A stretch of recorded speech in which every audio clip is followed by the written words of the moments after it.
बाबा जी और हुजूर जी की प्यारी साध संगत जी, सभी को प्यार भरी राधा स्वामी जी। साध संगत जी, पंजाबी में एक कहावत और फिल्म का मशहूर डायलॉग भी है, भाग मिल्खा भाग। लेकिन संगत जी, आज अगर हम इस डायलॉग को देखें तो यह हमारे बाबा जी पर बिल्कुल फिट बैठता है। सचमुच बाबा जी लगातार भागते जा रहे हैं, दौड़ते जा रहे हैं और संगत पर दया की बारिश कर रहे हैं। सोचिए, दिन हो या रात, शहर हो या गांव, बाबा जी बिना थके, बिना रुके अपने बच्चों तक पहुंच रहे हैं। उनके हर कदम के पीछे सिर्फ एक ही भाव है, अपने प्यारे सत्संगियों की देखभाल करना, उनका हौसला बढ़ाना और उन्हें अपने दर्शन से नवाजना। अब संगत जी, यहां मैं आपको एक ऐसी बात सुनाना चाहता हूं जो खुद एक सत्संगी भाई ने साझा की। ये वही भाई हैं जिन्हें नामदान सीधे बाबा जी से मिला था जब बाबा जी गद्दी पर विराजमान हुए थे। उन्होंने हाल ही में बड़ा ही भावुक अनुभव बताया। वो कहते हैं, मैंने पहली बार ऐसा दृश्य देखा। मैं मालिक का बहुत प्यारा हूं, लेकिन इतना अद्भुत नजारा मैंने आज तक कभी नहीं देखा था। बाबा जी की मौज, उनकी रहमत और उनकी रफ्तार शब्दों से बाहर की चीज है। अब सवाल उठता है कि वो नजारा आखिर था क्या। वो भाई कहते हैं कि यह तो पहली बार मैंने देखा कि बाबा जी किस तरह से भागते जा रहे थे, एक काम खत्म करते ही दूसरे काम की तरफ, एक जगह संगत को दर्शन देकर तुरंत दूसरी जगह पहुंच जाना। कल की ही बात लीजिए, जब जालंधर में बाबा जी पहुंचे, वहां हजारों सत्संगी उनकी झलक पाने के लिए उमड़ पड़े। बाबा जी ने सभी को दर्शन दिए, उनका मनोबल बढ़ाया। लेकिन संगत जी, वहां कार्यक्रम समाप्त होते ही बाबा जी ने विश्राम नहीं किया। वो तुरंत चंडीगढ़ की ओर निकल पड़े। और ये कोई सामान्य यात्रा नहीं थी। ये तेजी, ये लगन देखने वालों को हैरान कर गई। बाबा जी ने चंडीगढ़ जाकर अपने सारे काम पूरे किए, संगत को दर्शन दिए और फिर उसी रात वापस भी आ गए।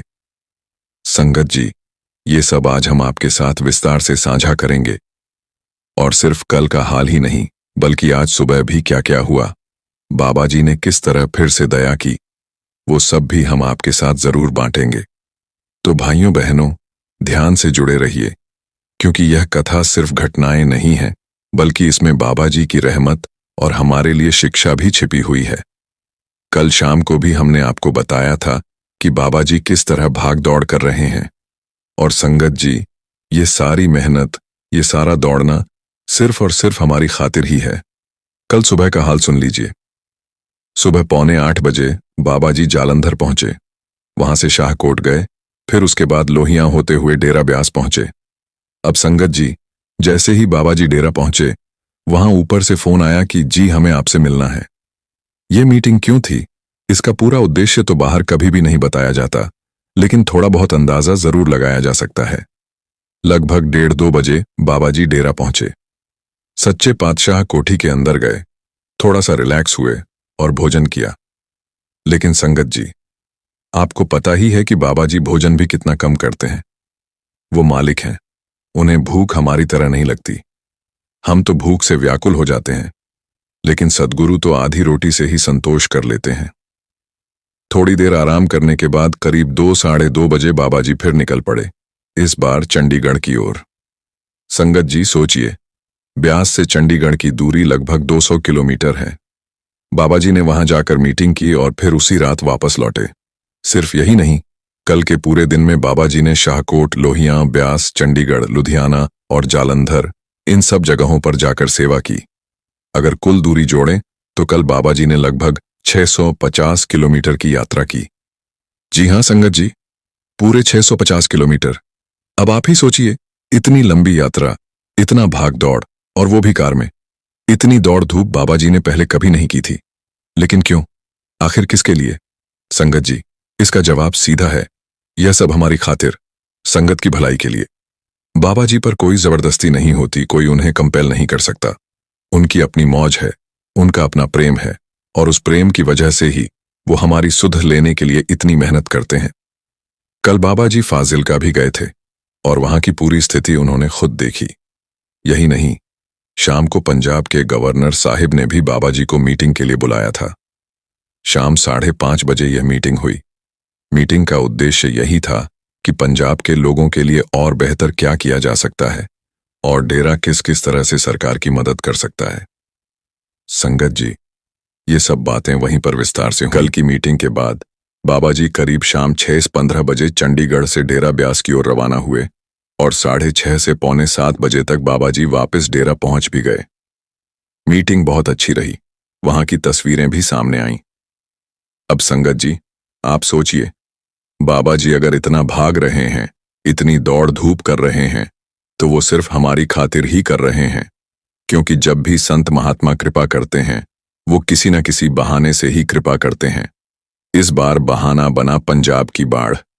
एक सत्संगी जो पिछले 35 सालों से बाबा जी से जुड़े हुए हैं, उनका कहना है, भाइयों बहनों आप ही बताइए, आप में से जिसने भी बाबा जी से नामदान लिया है, जिसने महाराज जी से जुड़ाव बनाया है, क्या आपने कभी बाबा जी को इतनी तेज रफ्तार में दौड़ते देखा है, इतना भागते, इतना लगातार संगत तक पहुंचते देखा है?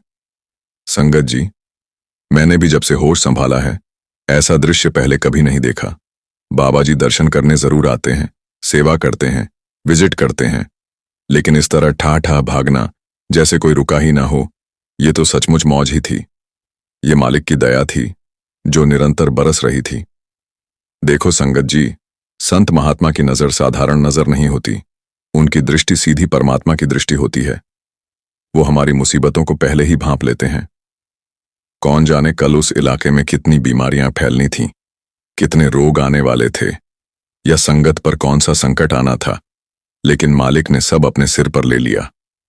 लोग अक्सर कहते हैं कि बाबा जी सब कुछ अपने सिर पर ले लेते हैं, लेकिन जब आप जाकर खुद बाबा जी से पूछेंगे तो वो हमेशा यही कहते हैं, नहीं नहीं, संत महात्मा सिर पर कुछ नहीं लेते, क्योंकि संत महात्मा कभी भी अपनी बड़ियाई नहीं चाहते। आपने ये बात हुजूर जी के मुखारबिंद से भी सुनी होगी और बाबा जी के मुखारबिंद से भी, कि चाहे कोई कुछ भी कहे, चाहे लोग कितनी भी तारीफ करें, संत हमेशा वही एक ही जवाब देते हैं। संगत जी, यही तो संत की पहचान है, अपने आप को कुछ भी न मानना और हर काम सिर्फ मालिक की मौज में करना। बाबा जी हमेशा यही कहते हैं, ये सब कुछ मैं नहीं कर रहा, सब कुछ महाराज जी ही करा रहे हैं। हुजूर जी भी हमेशा यही कहते हैं, ये सब बाबा जी की कृपा से हो रहा है। और बाबा जी के सेवकों से पूछ लो तो वो भी यही कहेंगे, सब कुछ बाबा जी ही करवा रहे हैं। लेकिन संगत जी, सच्चाई यही है कि ये सब करने कराने वाला वही मालिक है। अब सोचो, ऐसे सद्गुरु को रात को आराम का समय कहाँ मिलता है? वो तो हर पल सिर्फ मालिक की भक्ति और बंदगी में ही लगे रहते हैं। अगली सुबह भी यही हुआ। बाबा जी ने साधारण नाश्ता किया और सुबह 8:00 पर फिर से डेरा ब्यास से निकल पड़े। जहां जहां बाबा जी ने दर्शन दिए उनमें शामिल हैं कलानूर, डेरा बाबा नानक और अजनाला सेंटर। खासकर अजनाला वाले संगत बहुत लंबे समय से इंतजार कर रही थी, बाबा जी कब आएंगे, कब दर्शन देंगे। और जब आखिरकार बाबा जी पहुंचे तो संगत को वो अमूल्य कृपा प्राप्त हुई। संगत जी, जिनको भी दर्शन मिले हैं, सच में वो बहुत ही भाग्यशाली हैं, क्योंकि दर्शन की कीमत हम कभी नहीं समझ सकते, उनकी महिमा हम कभी नहीं जान सकते। अब कल डेरा ब्यास में हुजूर जी के प्रश्न उत्तर का कार्यक्रम है, उसमें जो कुछ भी होगा वो हम जरूर आपसे साझा करेंगे। संगत जी, अगर हम बाबा जी के पिछले दिनों को देखें तो बाबा जी कुछ समय इंग्लैंड में रहे, वहां थोड़ा बहुत आराम भी किया और कुछ प्रोग्राम भी हुए। लेकिन जैसे ही बाबा जी 21 अगस्त को इंडिया लौटे, उसी दिन पंजाब में बहुत तेज बारिश हो रही थी। उसी समय बाबा जी दरियाई इलाकों में पहुंच गए और हालात का जायजा लिया। उसके बाद 23 अगस्त को बाबा जी ने संगत को दर्शन दिए और 24 अगस्त को सत्संग किया। इसके अगले ही दिन बाबा जी सिंगापुर चले गए। उधर हुजूर जी मुंबई पहुंच गए और हैदराबाद की संगत को संभाला। बाबा जी ने सिंगापुर में करीब 1 हफ्ता गुजारा। असल में बाबा जी को 8 सितंबर को ही इंडिया लौटना था, लेकिन पंजाब की हालत अचानक बिगड़ गई और बंगलोर सेंटर का काम भी अटक गया। इसी वजह से बाबा जी को अपना कार्यक्रम बदलकर जल्दी इंडिया आना पड़ा और सबसे पहले बाबा जी बंगलोर ही पहुंचे। संगत जी, हुजूर हमेशा कहते हैं, बाबा जी की कृपा के साथ सब कुछ हो रहा है, और बाबा जी के सेवक भी यही कहते हैं, सब कुछ बाबा जी ही करवा रहे हैं। असल में यह सब करने वाला वही मालिक है, और संत महात्मा की कृपा से ही सब कुछ संभव हो पाता है। संगत जी, रात को बाबा जी आराम नहीं करते। पूरे दिन की भाग दौड़ और कार्यक्रमों के बाद भी मालिक भजन और बंदगी में लगे रहते हैं। अगली सुबह बाबा जी फिर से नाश्ता कर तैयार हुए और सुबह 8 बजे डेरा ब्यास से निकल पड़े। जहां जहां बाबा जी दर्शन देने गए उन सेंटरों में शामिल हैं कलानूर, डेरा बाबा नानक और अजनाला। अजनाला सेंटर पर संगत बहुत लंबे समय से इंतजार कर रही थी। उनके चेहरे पर खुशी और आस्था देखते ही बनती थी जब बाबा जी वहां पहुंचे।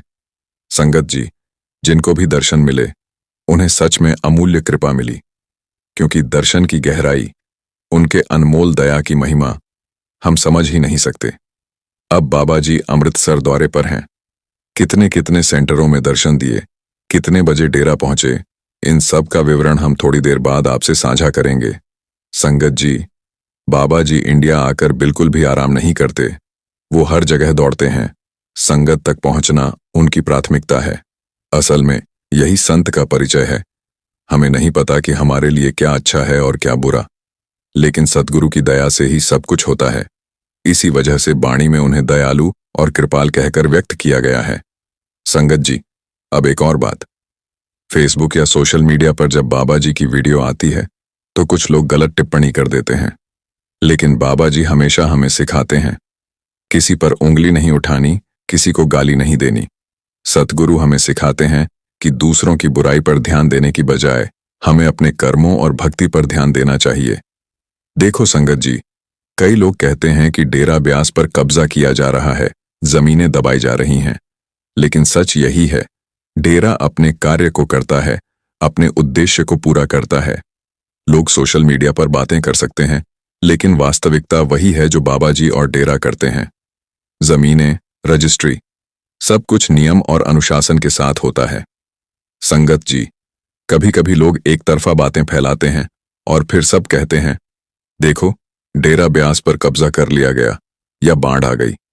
लेकिन सच्चाई ये है कि मानसों, रावी, सतलुज या घग्गर में कहीं भी किसी ने कब्जा नहीं किया। संगत जी, जिन गांवों में डेरा और बांधों की वजह से पानी नहीं पहुंचा, वहां ये सब बाबा जी की दया और मालिक की कृपा की वजह से हुआ। अगर पक्के बांध या सुरक्षा नहीं होती तो ये जगहें पूरी तरह डूब सकती थीं।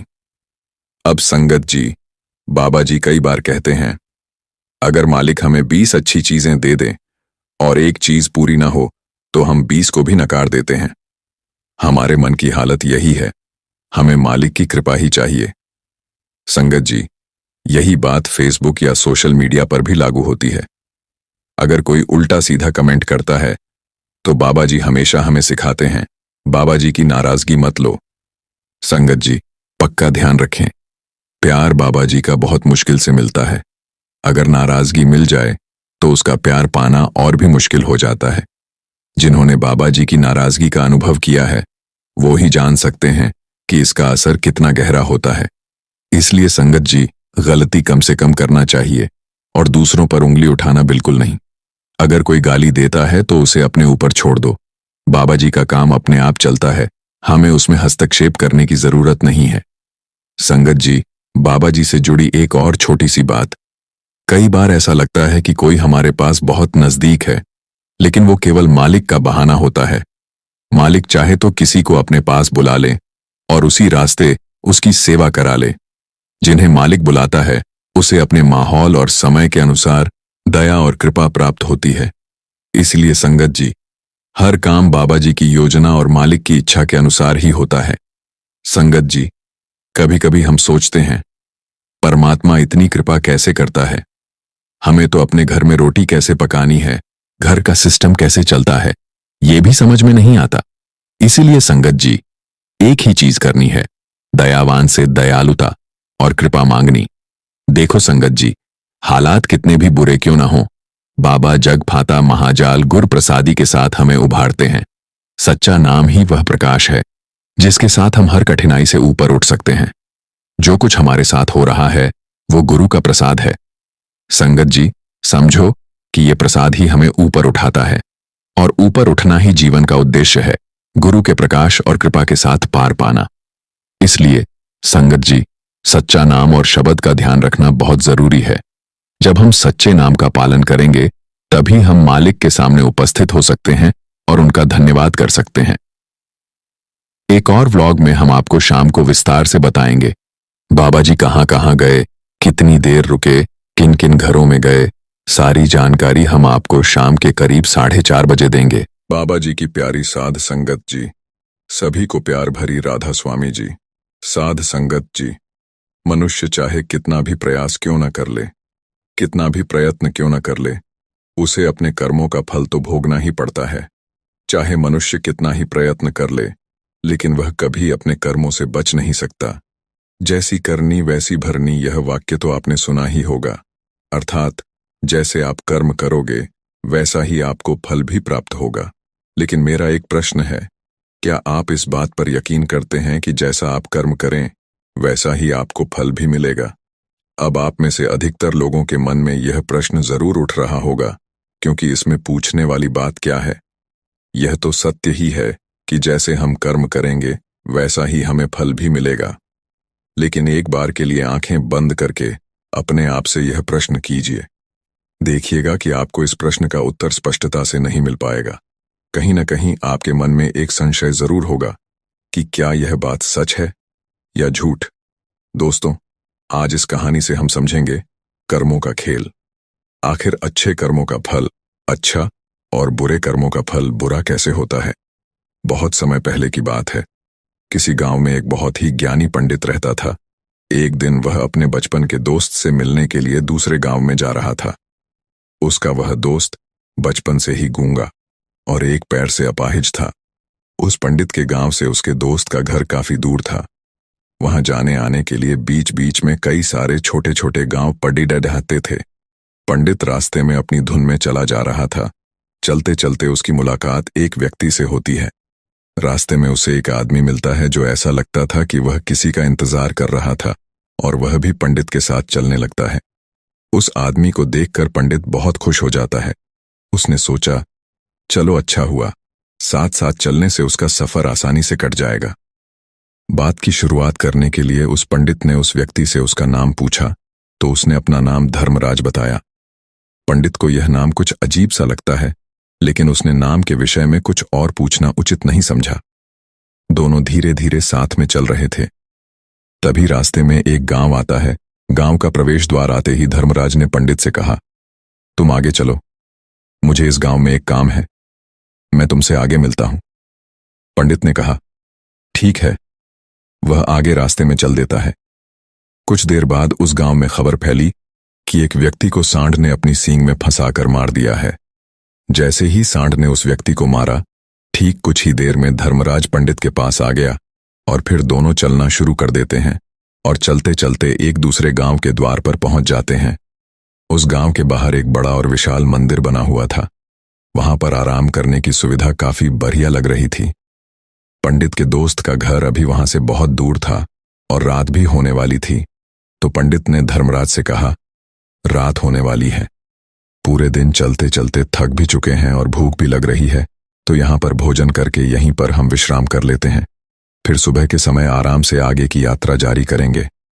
धर्मराज ने कहा, ठीक है, मुझे इस गांव में किसी को कुछ जरूरी सामान देने जाना है, तुम भोजन करके आराम करो, मैं बाद में आकर भोजन कर लूंगा। इतना कहकर वह वहां से चला जाता है। लेकिन उसके जाने के कुछ समय बाद, कुछ ही देर बाद धुआं उठता हुआ दिखाई देता है और देखते ही देखते पूरे गांव में आग लग जाती है। पंडित ने हैरानी से सोचा कि यह धर्मराज जहां भी जाता है वहां कोई ना कोई अनहोनी जरूर हो जाती है, कुछ तो गड़बड़ है इस व्यक्ति में। लेकिन पंडित ने रात्रि में धर्मराज से कुछ भी पूछना उचित नहीं समझा और वे दोनों सो गए। सुबह होते ही दोनों फिर से अपनी यात्रा शुरू कर देते हैं। कुछ देर चलने के बाद रास्ते में फिर से एक गांव आता है। धर्मराज ने फिर पंडित से कहा, आप आगे चलिए, मुझे इस गांव में अपने मित्र से मिलने जाना है, मैं अपने दोस्त से मिलने के बाद आगे रास्ते में मिलूंगा। यह कहकर धर्मराज वहां से चला गया। लेकिन पंडित इस बार आगे नहीं गया। वहीं खड़ा होकर धर्मराज को देखता रहा कि वह कहां जा रहा है और क्या करता है। तभी थोड़ी देर बाद लोगों की आवाज सुनाई देने लगी कि एक व्यक्ति को सांप ने काट लिया है और उसकी मृत्यु हो गई है। ठीक उसी समय धर्मराज फिर पंडित के पास पहुंच गया लेकिन इस बार पंडित से रहा नहीं गया और उसने धर्मराज से पूछ ही लिया कि तुम जिस भी गांव में जाते हो वहां कोई ना कोई अनहोनी जरूर हो जाती है। क्या तुम मुझे बता सकते हो ये ऐसा क्यों हो रहा है? धर्मराज ने कहा, पंडित जी, आप तो मुझे बहुत ज्ञानी मालूम पड़े थे, इसलिए मैं आपके साथ चलने लगा था, क्योंकि जानवरों का साथ बहुत अच्छा होता है। परंतु आप अभी तक समझ नहीं पाए कि मैं कौन हूं। पंडित ने कहा, मैं समझ गया हूं, लेकिन मुझे कुछ शंका है। अगर आप ही अपना उपयुक्त परिचय दे दें तो मेरे लिए आसानी होगी। तब धर्मराज ने जवाब दिया कि मैं यमदूत हूं और यमराज की आज्ञा से उन लोगों के प्राण हरण करता हूं जिनकी उम्र पूरी हो चुकी है। हालांकि पंडित को पहले से ही इस बात की आशंका थी, फिर भी धर्मराज के मुंह से यह बातें सुनकर वह घबरा गया। लेकिन वह हिम्मत करके पूछता है कि अगर तुम सच में यमदूत हो तो मुझे बताओ, अगली मृत्यु किसकी है? धर्मराज ने जवाब दिया, अगली मृत्यु तुम्हारे उसी मित्र की है जिससे तुम मिलने जा रहे हो, और उसकी मृत्यु का कारण भी तुम ही बनोगे। यह बात सुनकर पंडित सहम गया और सोच में पड़ गया कि अगर सच में यह धर्मराज यमदूत हुआ तो उसकी बात भी सच होगी और उसके कारण मेरे बचपन के सबसे अच्छे मित्र की मृत्यु हो जाएगी। तो सबसे अच्छा तो यही होगा कि मैं अपने मित्र से मिलने ही न जाऊं। कम से कम मैं उसकी मृत्यु का कारण तो नहीं बनूंगा। धर्मराज ने मुस्कुराते हुए कहा, तुम जो सोच रहे हो वह सब मुझे पता है, मगर तुम्हारे अपने मित्र से मिलने न जाने से नियति नहीं बदल जाएगी। तुम्हारे मित्र की मृत्यु तो निश्चित है और वह अगले कुछ ही पलों में घटित होने वाली है। महाकाल के मुंह से ऐसी बातें सुनकर पंडित को झटका लगा, क्योंकि महाकाल ने पंडित के मन की बातें परख ली थीं, जो कि एक सामान्य व्यक्ति के लिए संभव नहीं है। अब पंडित को विश्वास हो गया कि यह धर्मराज सचमुच में यमदूत ही है। जब पंडित को यह पूर्ण विश्वास हो गया कि धर्मराज यमदूत हैं, तो वह घबरा गया। वह अपने मित्र की मृत्यु का कारण नहीं बनना चाहता था, इसलिए वह पलटकर अपने गांव की तरफ वापस जाने लगा। लेकिन जैसे ही पंडित वापस जाने के लिए मुड़ा, उसने देखा कि उसका मित्र तेजी से उसकी तरफ चला आ रहा है, जो कि पंडित को देखकर अत्यंत प्रसन्न दिखाई पड़ रहा था। अपने मित्र के आने की गति को देखकर पंडित को ऐसा लगा कि जैसे उसका मित्र काफी देर से उसका ही पीछा कर रहा है। लेकिन वह बचपन से ही गूंगा था और एक पैर से लंगड़ा भी था, इसलिए न तो वह पंडित को आवाज देकर पाया था और न ही उस तक पहुंच पा रहा था। लेकिन जैसे ही वह पंडित के पास पहुंचा, अचानक ही जमीन पर गिर पड़ी और तुरंत ही उसकी मृत्यु हो गई। पंडित हक्का बक्का होकर धर्मराज की ओर देखने लगा, जैसे कि वह पूछना चाह रहा हो कि आखिर क्या हुआ।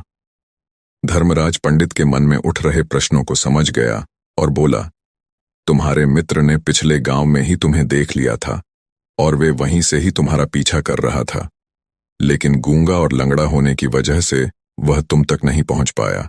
उसने अपनी पूरी ताकत लगाकर तुम तक पहुंचने का प्रयास किया, लेकिन बुढ़ापे में बचपन जैसी ताकत नहीं होती, इसलिए दिल का दौरा होने के कारण उसकी मृत्यु हो गई, क्योंकि वह तुमसे मिलने के लिए अपनी सीमाओं को तोड़कर तुम्हारे पीछे भाग रहा था। इसलिए अपने मित्र की मृत्यु का कारण भी तुम ही कहलाओगे। अब पंडित को पूर्णतः यह विश्वास हो गया था कि धर्मराज एक यमदूत है और उसका कार्य जीवों के प्राण हरण है। लेकिन पंडित एक ज्ञानी व्यक्ति था। वह यह भी जानता था कि मृत्यु पर किसी का वश नहीं है, सबको एक न एक दिन मरना ही है। यही सोचकर उसने अपने आप को संभाल लिया। लेकिन अचानक ही पंडित के मन में अपनी मृत्यु के बारे में जानने की इच्छा हुई। इसलिए उसने धर्मराज से पूछा कि जब मृत्यु मेरे दोस्त की होनी थी तो तुम शुरू से ही मेरे साथ क्यों चल रहे थे? यह प्रश्न सुनकर धर्मराज जोर से हंसा और बोला, मैं तो हर पल हर क्षण सभी के साथ चलता हूं, किंतु लोग पहचान नहीं पाते, क्योंकि लोगों के पास अपनी समस्याओं के अलावा किसी और व्यक्ति, वस्तु या घटना के बारे में सोचने समझने या उसे देखने का समय ही नहीं होता। पंडित ने कहा, तो क्या तुम यह बता सकते हो कि मेरी मृत्यु कब, कहां और कैसे होगी? महाकाल ने कहा, हालांकि किसी भी सामान्य जीव के लिए अपनी मृत्यु के बारे में जानना ठीक नहीं है, क्योंकि कोई भी जीव हो या जानकर, वह अपनी मृत्यु के बारे में जानकर बहुत दुखी हो जाता है। हालांकि तुम जानी व्यक्ति मालूम पड़ते हो, और तुमने जिस तरीके से अपने मित्र की मृत्यु को सहन कर लिया है, क्योंकि पंडित न था, इसीलिए उसकी पहचान उस राज्य के राजा तक थी। पंडित ने सोचा कि राजा के पास तो कई सारे ज्ञानी मंत्री हैं, वह मेरी मृत्यु से संबंधित समस्या का कोई न कोई समाधान निकाल ही लेंगे। पंडित यही सब सोचता हुआ राजदरबार में पहुंच जाता है और राजा से सारी घटना के बारे में बताता है। राजा ने अपने मंत्रियों को सारी समस्या बताई और उनसे सलाह मांगी। अंत में सभी ने विचार विमर्श करके कहा, अगर पंडित की बात सही है तो उसकी मृत्यु भी 6 महीने बाद ही होगी, लेकिन मृत्यु तो तब होगी जब वह किसी दूसरे राज्य में जाएगा। यदि वह किसी दूसरे राज्य में जाए ही ना। रात पहले पंडित डर के मारे जल्दी ही सो गया, ताकि जल्दी से वह रात बीत जाए और अगला दिन आ जाए, ताकि उसकी मृत्यु टल सके। यही सोचकर वह जल्दी सो जाता है। लेकिन पंडित को नींद में चलने की बीमारी थी और अपनी इस बीमारी के बारे में वह स्वयं ही नहीं जानता था। तो फिर राजा मंत्री या की सीमा से बाहर दूसरे पड़ोसी राज्य में चला गया। इतना ही नहीं, वह दूसरे राज्य के राजा के महल में पहुंच गया। उस महल के पहरेदार ने भी उसे नहीं रोका और न ही कोई पूछताछ की। सभी लोग रात्रि का अंतिम प्रहार होने के कारण गहरी नींद में थे। वह पंडित सीधे राजा के सैन्य कक्ष में पहुंचा, जहां राजा और रानी सो रहे थे। वह पंडित वहीं जाकर सो गया। सुबह हुई तो राजा ने पंडित को रानी के बगल में सोया हुआ देखा तो राजा बहुत क्रोधित हो गया। राजा ने पंडित को कैद करने का आदेश दे दिया। पंडित गिरफ्तार हो गया, लेकिन पंडित तो बहुत पक्का था। उसे तो कुछ समझ नहीं आ रहा था कि आखिर वह दूसरे राज्य में और राजा के सैन्य कक्ष में कैसे पहुंचा। लेकिन वहां उसकी यह सब सुनने वाला कोई नहीं था। अगली सुबह राजा ने पंडित को दरबार में पेश करने का आदेश दिया। कुछ देर बाद उस पंडित को दरबार में लाया गया। पंडित को देखते ही राजा इतना बबूला हो गया कि उसे फांसी पर चढ़ा देने का हुक्म सुना दिया। फांसी की सजा सुनकर पंडित कांप गया, लेकिन फिर भी थोड़ी सी हिम्मत जुटाकर राजा से बोला, महाराज, मैं नहीं जानता कि मैं राजमहल तक कैसे पहुंचा। मैं यह भी नहीं जानता हूं कि आपके सैन्य कक्ष तक मैं कैसे आया और आपके महल के किसी पहरेदार या सैनिक ने मुझे रोका क्यों नहीं। लेकिन मैं इतना जरूर जानता हूं कि आज मेरी मृत्यु होनी थी और वह होनी भी जा रही है। राजा को यह बात थोड़ी अजीब लगी। उसने पंडित से पूछा, तुम्हें कैसे पता कि आज तुम्हारी मृत्यु होनी है? राजा के इस प्रश्न के जवाब में पंडित ने पिछले 6 महीने का सारा वाक्य राजा को सुना दिया और बोला, महाराज, मेरा क्या? किसी भी सामान्य व्यक्ति में इतना साहस नहीं कि वह राजा के सैन्य कक्ष में राजा की उपस्थिति में रानी के साथ सो जाए। राजा को पंडित की बात में थोड़ा तर्क दिखाई पड़ा, परंतु उसने सोचा कि यह मृत्यु से बचने के लिए धर्मराज और उसके द्वारा अपनी मृत्यु की भविष्यवाणी की कहानी बना रहा है। इसलिए राजा ने पंडित से कहा, यदि तुम्हारी बात सत्य है और आज यह तुम्हारी मृत्यु का दिन है, जैसा कि यमदूत धर्मराज ने तुमसे कहा था, तो आज तुम्हारी मृत्यु का कारण मैं नहीं बनूंगा। लेकिन यदि तुम्हारी बात झूठी निकली तो निश्चित ही आज तुम्हारी मृत्यु का दिन होगा। क्योंकि जिस राज्य से पंडित आया था उस राज्य का राजा इस राजा का मित्र था। इसलिए इस राजा ने तुरंत अपने 2 सैनिकों को पड़ोसी राजा के पास भेजकर पंडित की बात की सत्यता का प्रमाण मांगा भेजा। भेजे गए सैनिक शाम तक लौटे और उन्होंने राजा को बताया कि महाराज पंडित जो कुछ भी कह रहा है वह सब सत्य है। पड़ोसी राज्य के राजा ने पिछले 6 महीने से पंडित के रहने की सारी व्यवस्था अपने ही महल में कर रखी थी। पंडित राजा का खास मेहमान था। कल शाम राजा आखिरी बार पंडित से उसके कक्ष में मिले थे और उसके बाद यह इस राज्य में कैसे पहुंच गया इसकी जानकारी किसी को भी नहीं है। इसीलिए उस राज्य के राजा के अनुसार पंडित को फांसी की सजा देना ठीक नहीं है। लेकिन राजा के सामने एक नई समस्या थी, क्योंकि उसने बिना पूरी बात जाने ही पंडित को फांसी की सजा सुना दी थी। इसलिए अगर पंडित को फांसी नहीं दी जाती तो राजा के वचन का अपमान हो जाएगा।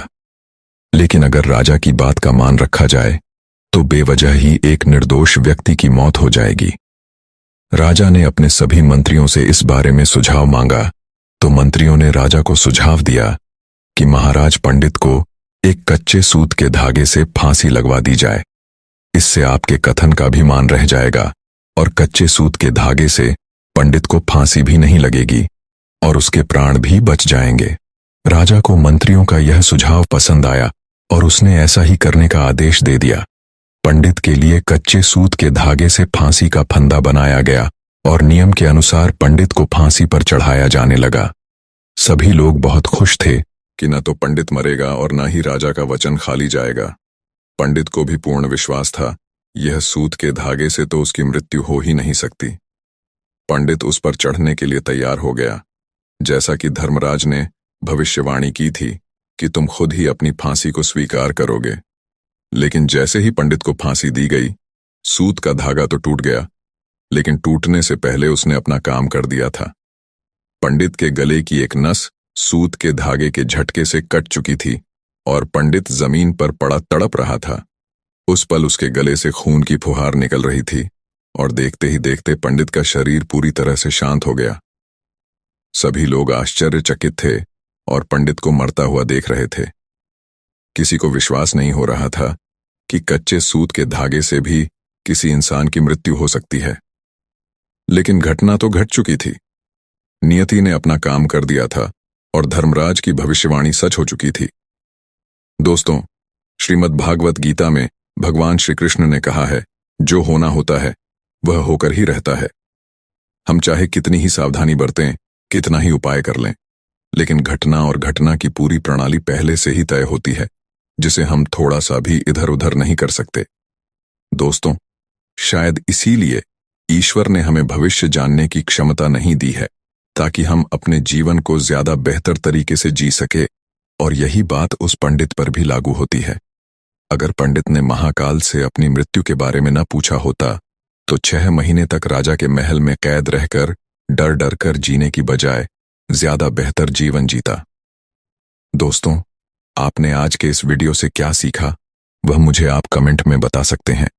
इसी के साथ हमें उम्मीद है कि आपको आज की वीडियो पसंद आई होगी, तो इस वीडियो को उस इंसान को शेयर करें। बहुत समय पहले की बात है, एक नगर में एक युवक रहता था जो बहुत परेशान रहता था। वह हमेशा किसी न किसी कार्य को लेकर संकल्प किया करता और अधिकांश ही उसका संकल्प टूट जाया करता, जिस कारण वह बहुत परेशान रहने लगा था। एक दिन खुद से परेशान होकर नौजवान युवक अपनी हथेली जोत के ऊपर करके खड़ा हो गया। जोत की लौ सीधा उसके हाथों में लग रही थी, जिस कारण उसके हाथों में अत्यधिक पीड़ा हो रही थी। लेकिन फिर भी वह अपनी हथेली वहां से हटा नहीं रहा था। वह अपनी संकल्प शक्ति को मजबूत करना चाहता था। जब भी वह कोई संकल्प लेता था तो कुछ ही समय बाद उसका वह संकल्प टूट जाता था, जिसके कारण उसके मन को बहुत पीड़ा पहुंचती थी, बहुत तकलीफ होती थी। इसलिए उसने आज यह निश्चय कर लिया था कि चाहे कुछ भी क्यों ना हो जाए, इस बार वह जो संकल्प लेगा उसे वह किसी भी कीमत पर पूरा करके ही दम लेगा। और इसीलिए उसने अपने संकल्प को मजबूत करने के लिए ही अपनी हथेली उस जोत के ऊपर रख रखी थी। देखते ही देखते उसके हाथों का मांस अब फटने लगा था, लेकिन फिर भी वह नौजवान युवक अपनी हथेली उस जोत पर से हटा नहीं रहा था। इतनी पीड़ा के बावजूद भी वह बार बार मन में अपना संकल्प दोहरा रहा था, ताकि उसका संकल्प उसके अंतर्मन तक उतर सके और वह अपने संकल्प को पूरा करने में अपना 100% दे सके और उसे किसी भी कीमत पर पूरा कर सके। और इसी दौरान वहां पर एक गुरु आ पहुंचे और उन्होंने जब यह दृश्य देखा तो उन्होंने जल्दी से उस युवक का हाथ वहां से हटा दिया और डांटते हुए उस युवक से कहते हैं, तुम कहीं पागल तो नहीं हो गए? आखिर ऐसा करके तुम्हें क्या मिलेगा? इस पर वह नौजवान युवक उन गुरु को समझाते हुए कहता है, हे गुरुवर, जब भी मैं कोई संकल्प लेता हूं तो मेरा संकल्प टूट जाता है और इसी कारण आज मैंने निश्चय किया था कि मैं अपनी संकल्प शक्ति को मजबूत करके ही रहूंगा। इस पर वह गुरु उस युवक को जवाब देते हुए कहते हैं, भंते, अपने साथ हिंसा करके तुम अपने संकल्प को कैसे मजबूत कर सकते हो? यह तो सरासर पागलपन है। आगे वह गुरु उस युवक को समझाते हुए कहते हैं, भंते, मेरी एक बात याद रखना, संकल्प वही मजबूत हो सकता है जो बिना किसी हिंसा के लिया गया हो, बिना किसी दबाव में लिया गया हो, जिसमें शुद्ध रूप से अहिंसा भरी हुई हो। ऐसा संकल्प ही तुम्हारे मन में लंबे समय तक टिक सकता है, अन्यथा तो हिंसा करके तुम अपना ही नुकसान करोगे और इससे तुम्हें कोई भी लाभ नहीं मिलने वाला। तभी वह युवक दोनों हाथ जोड़कर उन गुरुवर से कहता है, हे गुरुवर, तो मैं क्या करूं? मैं किस प्रकार अपनी संकल्प शक्ति को मजबूत करूं? मुझे तो कुछ भी समझ नहीं आ रहा। मैंने आज तक जब भी संकल्प लिए, मेरा हर एक संकल्प टूटता चला गया, जिस कारण मैं बहुत परेशान हो चुका हूं। मैं चाहकर भी किसी कार्य को पूरा नहीं कर पाता। मुझे तो समझ ही नहीं आता कि मैं अपना पूरा चित्त किसी एक कार्य पर कैसे लगाऊं। जब भी मैं कोई काम शुरू करता हूं, तो शुरुआत में तो मेरे भीतर बहुत जोश होता है, बहुत उत्साह होता है, लेकिन कुछ ही समय बाद मेरी एकाग्रता पूरी तरह से नष्ट हो जाती है। मुझे समझ नहीं आता कि लंबे समय तक अपने लक्ष्य पर एकाग्र कैसे बना रहा हूं। पता नहीं मेरे अंदर ऐसी क्या कमी है, जिस कारण मैं अपने लक्ष्य तक पहुंच ही नहीं पाता। अब तो मैं बहुत परेशान हो चुका हूं। मुझे समझ ही नहीं आ रहा कि मैं क्या करूं। कभी कभी तो मैं खुद को ही कोसता हूं, खुद से ही नाराज हो जाता हूं और खुद को ही तरह तरह के अपशब्द भी कहता हूं, और ऐसी स्थिति में मेरा दिमाग भी काम करना छोड़ देता है। ऐसी स्थिति में मुझे समझ नहीं आता कि आखिर मैं अपनी संकल्प शक्ति को किस प्रकार मजबूत करूं। मेरे सारे मित्र देखते ही देखते कामयाबी हासिल कर चुके हैं, जिन्हें देखकर मेरे घर वाले भी रोज मुझे ताना मारते हैं, तरह तरह की बातें सुनाते हैं। वो कहते हैं, बाहर निकल और जा, देख तेरे मित्र कहां से कहां पहुंच गए और तू है कि तू तो नाकारा निकला। तुझसे कुछ नहीं हो सकता। न तो तू कामयाब बन सकता है और न ही तू कोई काम ढंग से कर सकता है। तेरा तो कुछ भी नहीं हो सकता। अपने घर वालों की यह सारी बातें सुन सुनकर मैं बहुत तंग आ चुका हूं, और अब तो मुझे भी लगने लगा है कि मेरे घर वाले शायद सही ही कहते हैं कि मैं अपने जीवन में अब कभी कामयाब नहीं हो पाऊंगा। अगर मैं अपने चित्त को एकाग्र करना नहीं सीख पाया तो शायद मैं ऐसे ही मृत्यु है। उतना ही इन नियमों का पालन करना भी आवश्यक है, इसलिए इन नियमों को बड़े ही ध्यानपूर्वक सुनना। इसके बाद वह गुरुवर उस युवक से पहला नियम बताते हुए कहते हैं, भंते, जिस प्रकार एक सांप अपनी केंचुली उतारता रहता है, ठीक उसी प्रकार एक मनुष्य को भी अपना अतीत भंते, जो कि इन्हें अपने जीवन अपने मन पर से हमेशा हटाते रहना चाहिए। अन्यथा तो आप उसके अतीत के बोझ तले ही दबे रह जाओगे और आपका मन धीरे धीरे बूढ़ा होता चला जाएगा। तुम्हारे अतीत की असफलताएं, तुम्हारे पाप, तुम्हारे द्वेष, तुम्हारी जलन, तुम्हारे लालच, सब कुछ तुम्हारे अतीत में ही दफन है, और वह तुम्हें कभी भी वहां से निकलने नहीं देना चाहते।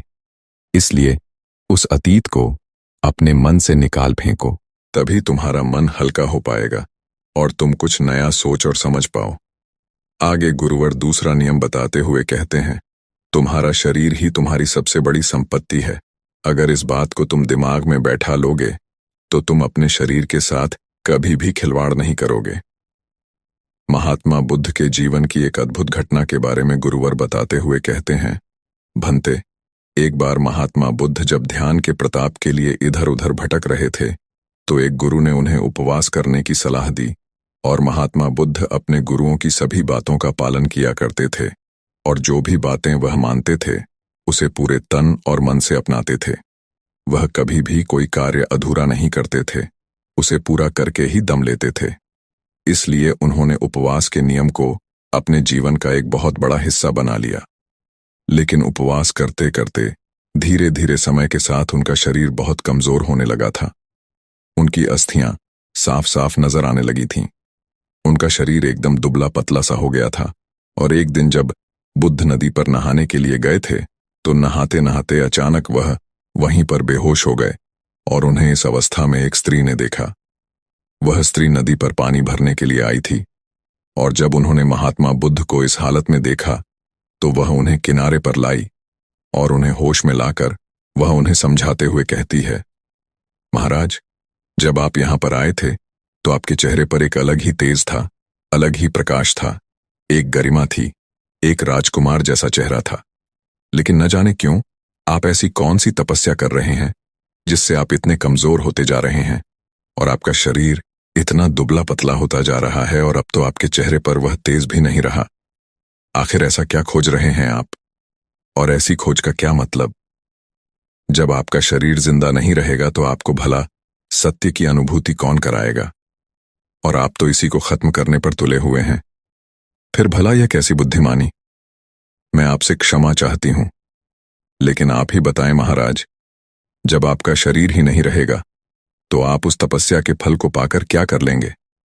महात्मा बुद्ध ने जब उस स्त्री की सारी बातें ध्यानपूर्वक सुनी तो तत्काल ही महात्मा बुद्ध के मन के वह सारे संशय दूर हो गए और महात्मा बुद्ध ने यह भी निश्चय कर लिया था कि वह सत्य प्राप्ति के लिए अपने शरीर के साथ अब से कोई भी हिंसा नहीं करेंगे।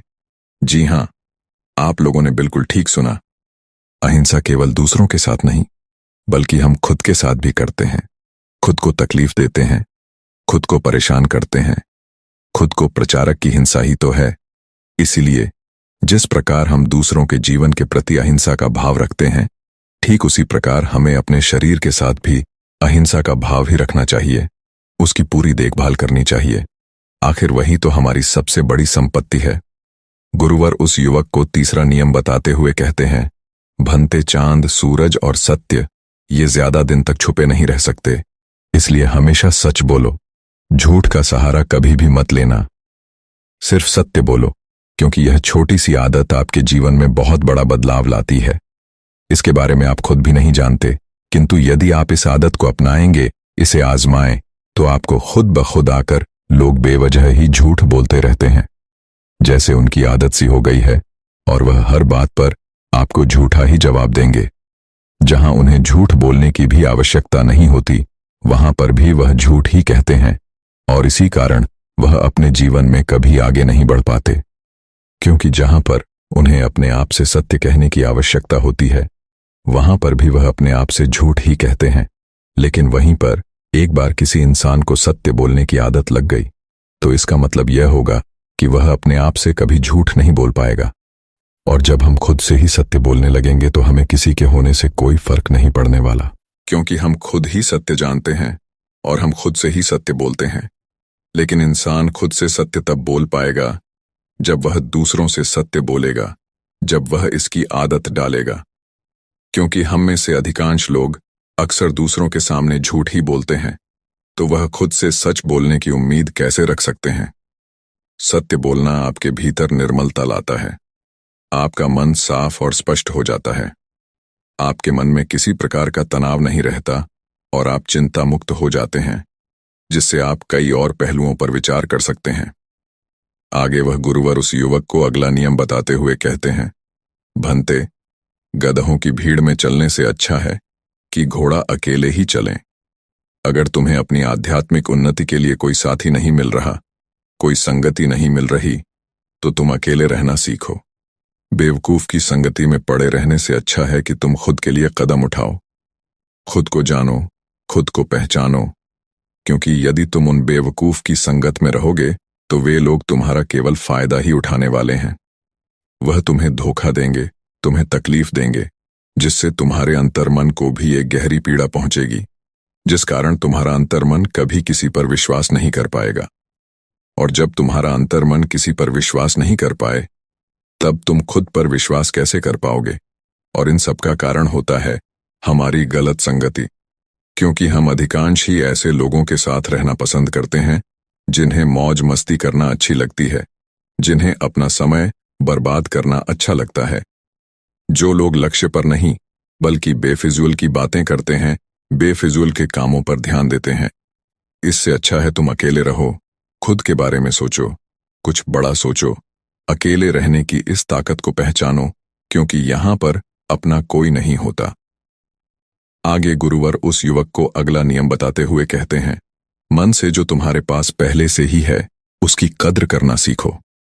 क्योंकि एक इंसान हमेशा ही पहले से अधिक की ख्वाहिश रखता है, हमेशा वह ज्यादा की ख्वाहिश रखता है, और उस ख्वाहिश में, उस उम्मीद में, उस महत्वाकांक्षा में वो यह भूल जाता है कि उसके पास पहले से क्या मौजूद है। उसकी वह कभी कद्र नहीं कर पाता। और यह बात तो आपने सुनी होगी कि जब हम किसी की कद्र नहीं करते तो वह चीज भी हमसे छिन जाती है। चाहे आप इसमें अपना हुनर ही ले लीजिए, चाहे किसी इंसान के साथ अपने संबंध ले लीजिए। हुनर के मामले में बात करें तो आपके पास कोई हुनर मौजूद है और आपको भी पता है, लेकिन आप दूसरे से प्रभावित होकर उस जैसा हुनर पाने की इच्छा रखते हैं, जिस कारण आप अपने आप को पीड़ा पहुंचाते हैं। आप अपने हुनर की कद्र नहीं करते तो देखते देखते आपका हुनर खत्म होने लगेगा, जिस कारण न तो आप उन जैसा बन पाएंगे और न ही आप अपने जैसा बन पाएंगे। और ऐसे में जब आप अपनी ही कद्र नहीं कर पाएंगे तो दूसरा कोई आपकी कद्र कैसे करेगा। इस प्रकार जो इंसान आपके पास मौजूद है, आपके लिए संवेदनाएं रखता है, आपके परिवार का हिस्सा है, आप उनकी कद्र नहीं कर रहे, उसे समय नहीं दे रहे और उनके पीछे भाग रहे हैं। जो आपको समय नहीं देना चाहते, जो आपके अपने हैं ही नहीं, तो ऐसे लोगों से आप भला क्या उम्मीद रख सकते हैं। अगर आप जो चीज आपके पास है उसकी ही कदर नहीं करेंगे तो आप अपने लिए ही गड्ढा खोद लेंगे और उस गड्ढे में खुद ही जा गिरेंगे और बाद में पछताएंगे, रोएंगे और उस वक्त आपके आंसू पोंछने वाला भी आपके पास कोई भी मौजूद नहीं होगा, क्योंकि जब समय था तब तो आपने उनकी कद्र नहीं की, तो अब वो भला आपकी कद्र क्यों करेंगे। इसलिए समय निकलने से पहले इस बात को अच्छी तरह से समझ लो और जो भी आपके पास है, जो लोग भी आपके पास हैं, उनकी कद्र करना सीख लो। आगे गुरुवर उस युवक को अगला नियम बताते हुए कहते हैं, भंते, हम मनुष्य की यह जीभ धारदार चाकू की तरह होती है, जो खून तो नहीं निकालती लेकिन घाव बहुत गहरा छोड़ती है। इस बात को अच्छी तरह से समझो कि गुस्सा हमें अंदर से खा जाता है। गुस्से में निकले हुए शब्द हमें बाद में पछताने पर मजबूर कर देते हैं। हमें क्रोध में यह ख्याल तो नहीं रहता कि हम क्या कह रहे हैं, लेकिन कुछ समय बाद जब हमारा गुस्सा शांत होता है तब हमें इस बात का एहसास होता है कि हम गुस्से में क्या कुछ बोल गए और जो आपने एक बार शब्द कह दिए वह शब्द कभी लौटकर वापस नहीं आते। वह सिर्फ आपके अंदर एक चोट कर जाएंगे, दूसरों की नजरों में आपको नीचा कर जाएंगे। इसलिए कभी भी अत्यधिक मत बोलो। जितने की आवश्यकता है केवल उतना ही बोलो। चुप रहने की ताकत को समझो। चुप रहने की ताकत तुम्हें दुनिया में एक महान मुकाम तक पहुंचा सकती है और उसी के विपरीत ज्यादा बोलने की आदत तुम्हें दूसरों के बीच तुम्हारी इज्जत को बिल्कुल भी खत्म कर सकती है। और ऐसी अवस्था में कोई भी तुम्हारी बात पर ध्यान नहीं देगा और तुम बेवजह बोलते चले जाओगे, लेकिन कोई भी तुम्हारी तरफ देखना तक पसंद नहीं करेगा। आगे गुरुवर उस युवक को अगला नियम बताते हुए कहते हैं, भंते, हमारा दिमाग ही सब कुछ है। जैसा तुम सोचते हो वैसा ही बन जाते हो, इसलिए हमेशा बड़ा सोचो, सकारात्मक सोचो। आगे गुरु अपनी बात को अच्छी तरह समझाते हुए उस युवक से कहते हैं, हमारे विचार तरंगों की भांति होते हैं। तरंग दोनों प्रकार होती है, नकारात्मक और सकारात्मक। जिस प्रकार के विचार हमारे अंदर उठते हैं उस प्रकार की तरंगें हमारे इर्द गिर्द पैदा हो जाती हैं। इसलिए अपने आसपास सिर्फ सकारात्मक तरंगों को ही बढ़ावा दो, क्योंकि नकारात्मक तरंगें आपको हमेशा तकलीफें, सारी समस्याएं अपने मन से निकालते हुए आगे बढ़ते जाना चाहिए, ताकि हम उस बोझ तले दबे ना, बल्कि हमारा मन हल्का होता जाए, हम अच्छी तरह से सोच विचार सकें, हम अच्छी तरह से निर्णय ले सकें। दूसरी आदत, तुम्हारा शरीर ही तुम्हारी सबसे बड़ी संपत्ति है। इसका अच्छी तरह बहुत ज्यादा भी लगे सारी है से ख्याल रखो। यदि इस संपत्ति का तुम अच्छे से ख्याल नहीं रखोगे तो फिर तुम अपने जीवन में सब कुछ पाकर भी कुछ नहीं पा पाओगे। मान लो कि तुम्हारे पास बहुत पैसा है और तुम बहुत अमीर हो, लेकिन यदि तुम्हारा शरीर ठीक नहीं है, तुम्हारा शरीर पूरी तरह से बीमारियों से ग्रस्त हो चुका है, तो तुम उन पैसों का क्या करोगे? तुम अपनी उस अमीरी का क्या करोगे? इसलिए सबसे बड़ी संपत्ति तुम्हारा शरीर ही है। इसका अच्छी तरह से ध्यान रखो। तीसरी आदत, हमेशा सत्य बोलो, फिर चाहे स्थितियां कैसी भी क्यों ना हो। सत्य की राह पर टिके रहो, क्योंकि सत्य तुम्हारे मन को निर्मल कर देता है। तुम्हारा मन शांत और अच्छा स्वभाव करता है। तुम्हारे मन में किसी प्रकार का छल कपट नहीं रह जाता और न ही तुम्हारे मन पर किसी प्रकार का बोझ रह जाता है। चौथी आदत, हमेशा अच्छे लोगों की संगति में रहो। यदि तुम बुरे लोगों की संगति में रहोगे तो तुम हमेशा बुरा कार्य ही करोगे। तुम चाहकर भी कभी अच्छा सोच नहीं पाओगे और ऐसी स्थिति में तुम अपने लिए कभी भी कुछ अच्छा नहीं कर पाओगे। इसीलिए हमेशा अच्छे लोगों की संगति में रहो, फिर चाहे इसके लिए तुम्हें अकेले ही क्यों न रहना पड़े। अपने सफर को अकेले ही तय करो। पांचवी आदत, जो कुछ बोलो सोच समझकर बोलो, कम बोलो, अन्यथा चुप रहो। आपने देखा होगा कि कई लोग अधिकांश ही बेवजह की बातें करते रहते हैं, जबकि उनकी बातों का कोई भी अर्थ नहीं होता, और कई लोग तो उनकी बातों पर ध्यान तक नहीं देते। क्योंकि वह अच्छी तरह से जानते हैं कि उसकी बातें सुनकर उन्हें कोई भी लाभ नहीं मिलने वाला। इसलिए बेवजह की बातें करने से अच्छा है कि आप कम बोलें, जो बोलें अच्छा बोलें। छठी आदत, अहिंसा का रास्ता अपनाएं। खुद के साथ कभी हिंसा नहीं करनी चाहिए, क्योंकि हम अधिकांश ही खुद को कोसते हैं, खुद को दोष देते हैं, खुद को ताना देते हैं, तरह तरह की तकलीफें देते हैं, और यह सभी हिंसाएं हम अपने साथ ही करते हैं। हम अपने शरीर के साथ ही करते हैं, जिस कारण हमारा शरीर देखते ही देखते कमजोर होने लगता है, और इस बात का हमें तनिक भी एहसास नहीं होता। हमें तो लगता है कि हमें इस बीमारी ने घेर रखा है, किंतु आप यदि अपने विचारों पर ध्यान देंगे तो आप ये समझ जाएंगे कि अधिकांशतः आपके विचार ही आपके शरीर को कमजोर बनाने में आपकी सहायता कर रहे हैं। इसलिए अपने विचारों को मजबूत बनाएं, सकारात्मक सोचें, अच्छा सोचें, जिससे आपका शरीर भी मजबूत बनने लगेगा। 7वीं आदत, जो कुछ हम सोचते हैं आखिर हम वही बन जाते हैं। इसलिए हमेशा सकारात्मक सोचें, अच्छा सोचें, बड़ा सोचें।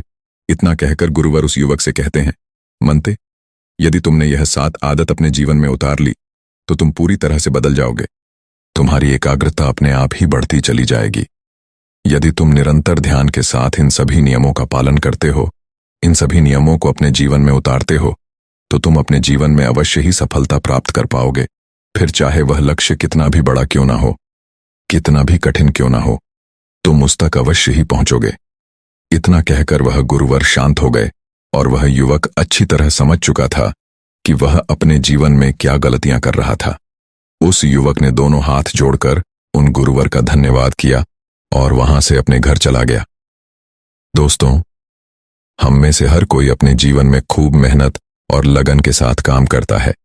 हर कोई कुछ नया सीखने की कोशिश करता है ताकि वह अपने जीवन में सफल हो सके, अपने जीवन में उन्नति पा सके। लेकिन जैसे जैसे दिन बीतते जाते हैं, हमारे अंदर कुछ भी करने की इच्छा नहीं रह जाती, जिस कारण हम एक बार फिर से वहीं पर आ पहुंचते हैं जहां से हमने शुरुआत की थी। तो आखिर ऐसा क्यों होता है? क्या हम वह लक्ष्य पाने के लायक नहीं हैं? या फिर हमने जो लक्ष्य निर्धारित किया है वही गलत है? या हमने उस लक्ष्य को पाने के लिए जो कार्य करने चाहिए वह कार्य ही नहीं किए?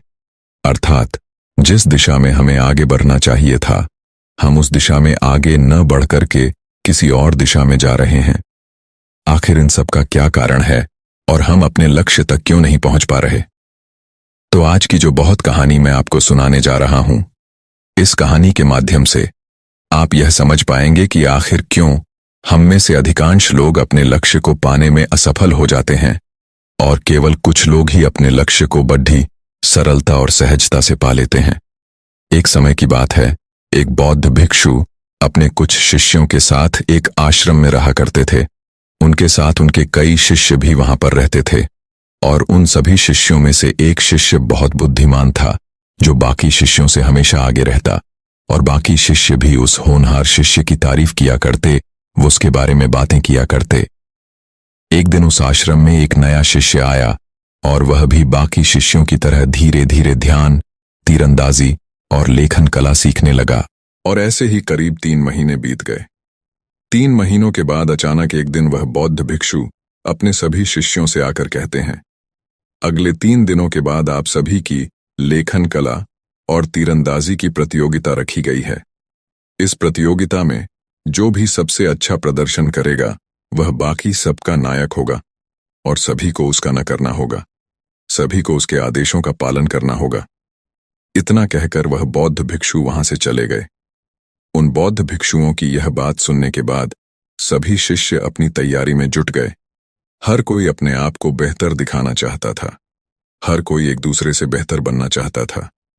हर कोई कड़ी मेहनत करने लगा, लगातार प्रयास करने लगा, और देखते ही देखते 3 दिन बीत गए। 3 दिनों के बाद जब परीक्षा हुई तो वह नया शिष्य जो अभी हाल ही में आश्रम में आया था, वह उस पूरी परीक्षा में प्रथम आया। उसकी लेखन कला सधी हुई थी और तीरंदाजी में वह बहुत अच्छा था। यह देख बाकी सभी शिष्य उससे बहुत खुश हुए और सभी ने उसकी खूब तारीफ भी की। लेकिन शिष्य की इस जीत को देखकर वह पुराना बुद्धिमान शिष्य ईर्ष्या में जलने लगा। उसके मन में पैदा होने लगी और वह मन ही मन सोचने लगा, ये गुरुवर भी इस नए शिष्य पर कुछ ज्यादा ही ध्यान देते हैं। इसीलिए तो आज ही हम सबसे आगे निकल गया, वरना आज तो मैंने इसे हरा ही दिया था। और जैसा वह बुद्धिमान शिष्य सोच रहा था, उसमें कोई गलत बात भी नहीं थी, क्योंकि वह बहुत भिक्षुन शिष्य पर दूसरों से अधिक ध्यान देते थे। वह उसके साथ अधिक समय बिताते थे, और यह बात उस पुराने बुद्धिमान शिष्य को बिल्कुल भी अच्छी नहीं लग रही थी। वह मन ही मन ईर्ष्या से जल रहा था। एक दिन जब वह बौद्ध भिक्षु अकेले बैठे ध्यान कर रहे थे, तभी वह पुराना शिष्य उनके पास पहुंचा और उनसे कहने लगा, हे गुरुवर, मैं आपके साथ कई सालों से हूं, लेकिन उस नए लड़डिशके को आपने हम सबसे ज्यादा सिखाया है। आप उसके साथ ज्यादा समय बिताते हैं और आपने उसे ऐसी ऐसी कला सिखाती है जिससे हम उसकी बराबरी तक नहीं कर पा रहे। आखिर आपने ऐसा क्यों किया? क्या मुझ में कोई कमी रह गई थी? उन गुरुवर ने उस शिष्य की सारी बातें ध्यानपूर्वक सुनी, लेकिन वह मौन रहे। उन्होंने कुछ भी नहीं कहा। एक बार फिर वह शिष्य उन गुरुवर से कहता है, हे गुरुवर, आप मेरी बातों का जवाब क्यों नहीं दे रहे? मुझे अपने सवालों के जवाब चाहिए। कृपया करके मुझे मेरे सवालों के जवाब दें। इस पर वह बहुत भिक्षु मुस्कुराते हुए अपने उस पुराने शिष्य से कहते हैं, भंते, पहले एक कहानी सुनो और फिर अपने विवेक का इस्तेमाल करके मुझे यह बताना कि यहां पर कहां गलती हो रही थी। आगे भिक्षु कहानी सुनाते हुए कहते हैं, गर्मियों के दिन थे और गर्मी भी अपनी चरम सीमा पर थी। एक यात्री शहर की ओर जा रहा था। धूप काफी तेज थी और काफी गर्म मौसम भी था। काफी देर चलने के बाद उसे थकान होने लगी और तेज गर्मी के कारण उसका गला भी सूखने लगा था। उसे जोरों की प्यास लगने लगी, लेकिन आसपास कुछ भी नहीं था, इसलिए उसने थोड़ी सी और हिम्मत जुटाई। वो कुछ दूर और आगे गया। कुछ और कदम आगे बढ़ाते ही उसे एक कुआं मिला। वह कुआं देखकर बहुत खुश हुआ। उसे लगने लगा कि अब वह अपनी प्यास बुझा लेगा। लेकिन अब भी एक समस्या थी। कुएं से पानी निकालने के लिए वहां पर किसी प्रकार का कोई भी बर्तन नहीं था और न ही कोई रस्सी लटकी हुई थी। वह युवक वहीं पर कुछ देर के लिए इंतजार करने लगा। वह सोचने लगा कि जरूर कोई न कोई यहां पर पानी भरने तो आता ही होगा, अन्यथा यह कुआं यहां पर न होता। इसलिए यहीं पर कुछ देर इंतजार कर लेता हूं। हो सकता है कि कोई यहां पर आए, और जब वह आएगा तो मैं उससे थोड़ा सा पानी मांगकर पी लूंगा और अपनी प्यास बुझा लूंगा। लेकिन इन गर्मियों के मौसम में इतनी कड़कती धूप में वहां पर कोई नहीं आया। काफी देर इंतजार करने के बाद आखिरकार वह युवक निराश हो गया और निराश होकर आगे की ओर चल पड़ा। उसके शरीर में अब बिल्कुल भी जान नहीं बची थी, पर जैसे तैसे उसने हिम्मत की और लगातार आगे बढ़ता जा रहा था।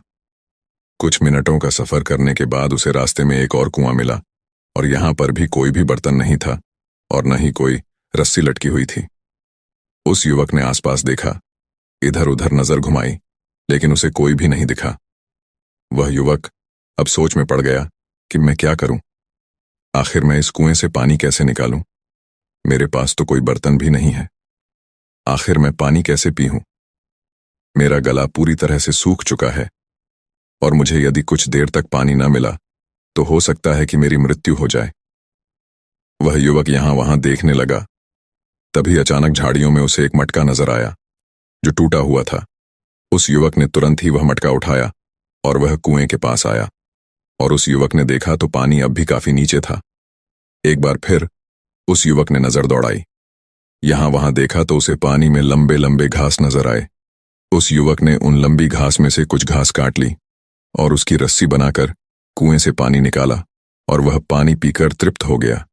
उन गुरुवर ने इस कहानी को यहीं पर समाप्त किया। साध संगत जी, ये थी हमारी आज की साखी।